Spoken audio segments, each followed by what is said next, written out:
நடராஜர் தில்லை நடராஜர் கிபி 1648 ஆண்டில் முகலாய மன்னர் படையெடுப்பின் போது தில்லை வாழ் அந்தணர்கள் எனப்படும் தீட்சிதர்கள் நடராஜர் சிவகாமி விக்கிரகங்களை 2 மர பேழைகளில் பெட்டி பாதுகாப்பாக வைத்து மதுரை கொண்டு வந்து சில காலம் தங்கி மதுரையில் வழிபாடு செய்தார்கள்.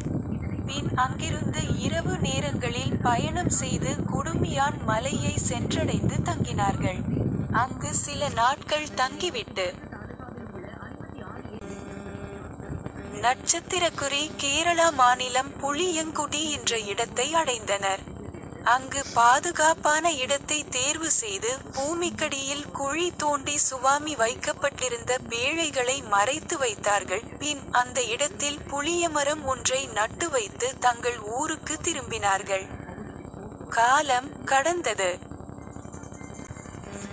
சிதம்பரத்தில் அமைதி திரும்பி 35 ஆண்டுகளுக்கு பின் முன்னோர்கள் சொன்ன குறிப்புகளை வைத்துக் கொண்டு இளம் தீட்சிதர்கள் பல குழுக்களாக பிரிந்து விக்கிரகத்தை தேடினார்கள். அதில் ஒரு குழுவினர் புளியங்குடிக்கு சென்று பல இடங்களில் தேடியும் புலப்படாமல் ஒரு இடத்தில் ஓய்வு எடுத்தார்கள்.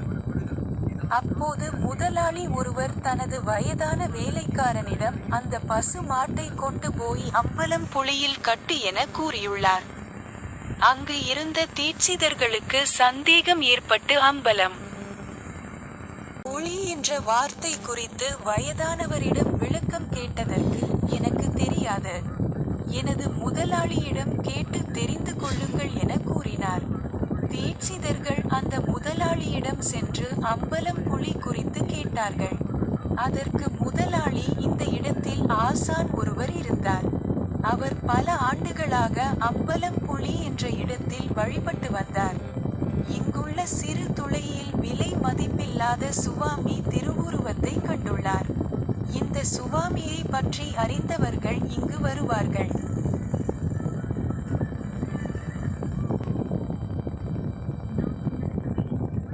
அதுவரை நீ பாதுகாக்க வேண்டும். சுவாமியை தேடி வருபவர்கள் உண்மையானவர்களா என சோதித்து அவர்களிடம் ஒப்படைக்க வேண்டும் என ஆசான் கூறியதாக தெரிவித்தார்.